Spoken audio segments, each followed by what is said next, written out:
Oh, hey, Brooks Scholars. Welcome back to Remote Learning with me, Mr. Scott. How are you? It's Wednesday, isn't it? Middle of the week, hump day. June 3rd now, that's right. And it's lovely to see you. Actually, I'm having difficulty see. Oh no, did I leave it up? I did, didn't I? Hang on, wait. Just oh, oh, there you are. Okay, sorry, that's much better. Well, if you're following along in our ABC countdown, you will know countdown to summer that today is the letter P, and P stands for pajamas. So you can wear your pajamas all day, which is why I've got this onesie on. It's by a Norwegian company called One Piece. Very very comfortable. I highly recommend it. So today you get to stay in your pajamas all day while you're doing your lessons with Miss Cashin and Mr. Gilbert and Miss Dixon and me. Here we go. So let's talk about reading. Let's talk about retelling stories. Yes, of course, because this is I can tell you that this is a fiction story. It's another realistic fiction. It doesn't have the wild and out of control feelings that we had with Naya yesterday in her day where she felt like a thunderstorm. But it does have some interesting character motivation. Now, the really exciting thing about this reading, and the reason I chose this one, is because the relationship between the two characters is something that I was really excited by and really interested in. You've got two characters at the center of this story, and it's a very, very simple story. Not very much takes place. The setting does change a little bit, and we will include character feelings, of course, in our retell. But I think really what's important is the way that these two characters talk to one another, the way that they communicate. There's an awful lot of dialogue in this story. In fact, almost all of the story is told through dialogue. Excuse me. So, when the characters are talking, of course, that is considered dialogue. We need to pay attention to what they're saying because that tells us how they're feeling, and we need to pay attention to how they are saying it. Now, for that, we're going to be looking at the word tags, the not name tags. I'm getting all confused. The speaker tags. Excuse me. Goodness. So, speaker tags. The speaker tags said, she said, he asked, all of these little bits that tells you who's talking and it tells you how they are saying their words. So, let's get started here. We need to mark this with an F. I'm going to make it yellow today. Yellow. Oh, I shouldn't have chosen yellow. You can't really see this. All right. Well, that's all right. Now I've learned my lesson. Oh, that is a wonky letter F there. But as it's fiction, of course, you know that we are going to be paying attention to the characters, the problem, the solution, the setting, how those characters are feeling, what they get up to. So pay attention to the dialogue because it switches back and forth really, really quickly. Let's talk about manners. Now, what are manners? You can have good manners. You can have bad manners. Oh, bad manners. Good manners. Well, what does that mean? Yeah, you're kind to people. You are respectful. You treat them as they want to be treated. You think before you act or say something to make sure that you're not going to offend anyone. That's what it's all about, isn't it? Having good manners, being a respectful person. Okay, well, let's jump in and see what's what. Manners. Wow. Excuse me. Don't know what's going on there. Manners. I've been trapped inside my pajamas for too long. That's what it is. Uh, David stood up and smiled at the older lady who was coming down the aisle of the bus, letting her know that he was going to give her his seat. She thanked him and sat down, setting her grocery bags on the floor in front of her. Thank you, young man, she said. Where did you learn such nice manners? My parents, I guess, said David. Well, they taught you well, observed the lady. What's your name? David, ma'am. You even say ma'am, she exclaimed. I'm Mrs. Watson. Pleased to meet you, David. You too, ma'am, answered David. At the next stop, several people got off the bus, including the person sitting next to Mrs. Watson. Here, son, she said to David, have a seat. There are plenty of seats now. Once David was seated, Mrs. Watson looked at him and asked, What else did your parents teach you about manners? They taught me about saying yes, ma'am, and no, sir, and please and thank you and you're welcome, of course, David replied. And they taught me to address grown-ups with their last name, like Mr. or Mrs. Smith. Good, said Mrs. Watson, nodding her head in approval. Did they teach you about opening doors for people? Oh, yes, ma'am, they did, said David. The other kids look at me funny sometimes when I open doors for them, but I don't mind. Grown-ups always like it. Well, you keep opening doors for the other kids, David, said Mrs. Watson. You're setting a good example for them. The next bus stop was in front of the city library. This is where I get off, said David, standing up. It was nice to meet you. A young woman came down the aisle toward the back exit, and David stepped aside to let her pass. Thank you, said the woman. You're welcome, said David. This is my stop, too, said Mrs. Watson, gathering up her grocery bags. I live just a short distance from the library. It's nice for a book lover like me. As Mrs. Watson stood to move into the aisle, she stumbled a bit and grabbed the back of the seat to catch herself.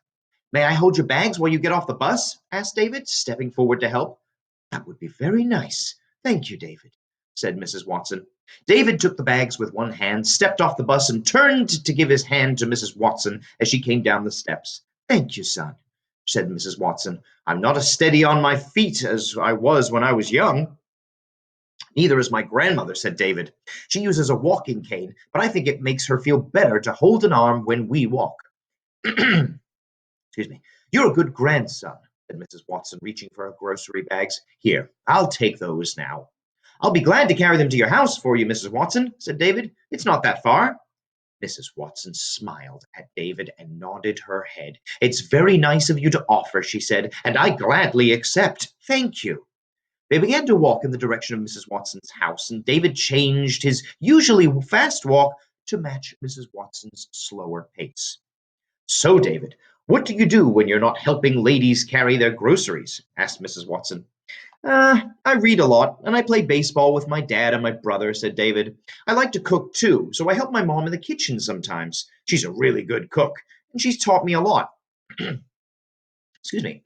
Those are all good things, said Mrs. Watson. You sound like a very interesting young man. What are you going to do at the library today? David stopped, and Mrs. Watson noticed that he looked shy. I'm doing some reading for a story I'm writing, he said. It's about a boy who grows up in the woods and gets adopted by a rich man he meets. The man recognizes how smart the boy is and wants to help him go to school and have a better life. Is this for a school assignment? Asked Mrs. Watson. Sort of, said David. My history teacher knows I like to write stories, so she gives me extra credit for any stories I write that relate to what we're studying. This story is set in the late 1800s, so I need to learn more about life back then, like what schools were like and how people lived. Well, they made a much bigger fuss about manners back then, said Mrs. Watson, and I happen to have a book about manners and that belonged to my great grandfather and was written in the 1800s. I think the book will help you make your characters more true to life. I'd be glad to let you borrow it. Oh, that'd be great, said David. I promise to take good care of it. I know you will, said Mrs. Watson. You've shown that you can be trusted, and I'm glad to help. Though there's only one condition. What? Asked David. You have to let me be the first to read your story when it's finished, said Mrs. Watson, smiling. Deal? Deal, said David. Thank you.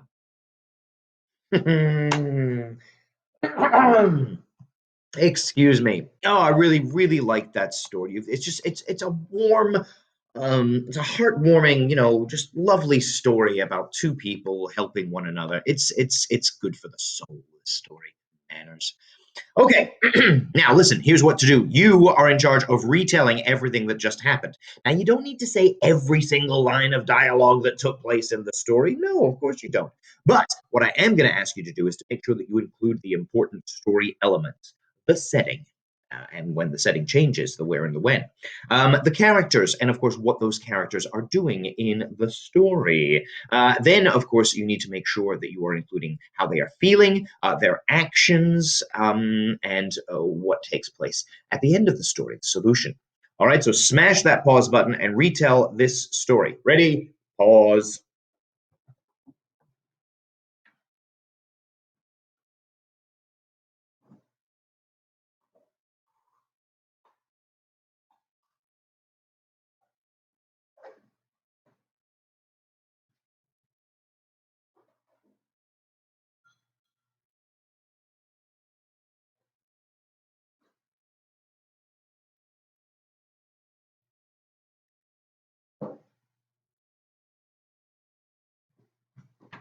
And we're back.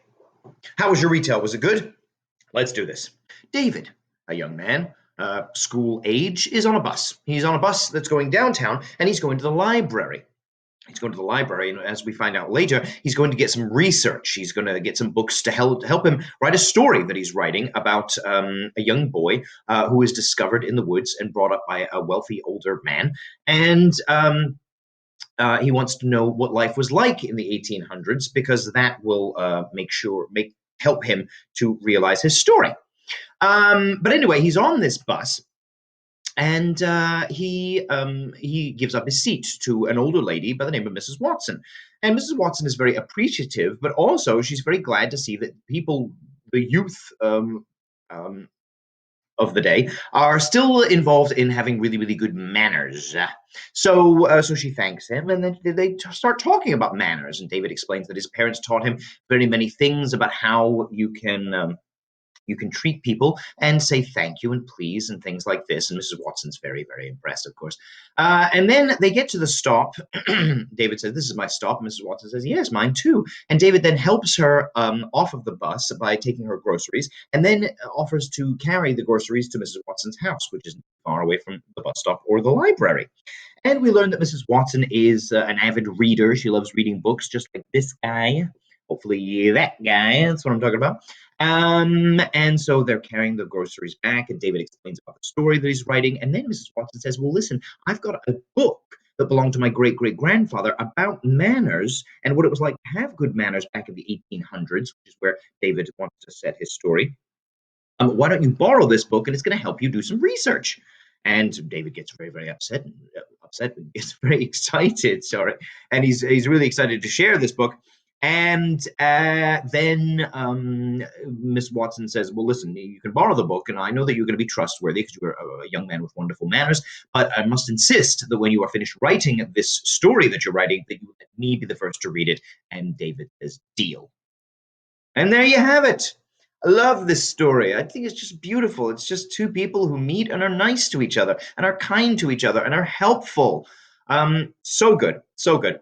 So listen, here's what you need to do, my friends. Of course, you need to answer those short answer and multiple choice questions. Snap a photo, put it up on Seesaw. Can't wait to see it. You will see me, the ultimate champion, back here tomorrow on this incredible YouTube channel with these incredible teachers. Have a great rest of your pajama day, my friends. I will see you back here tomorrow from Mr. Scott. Bye.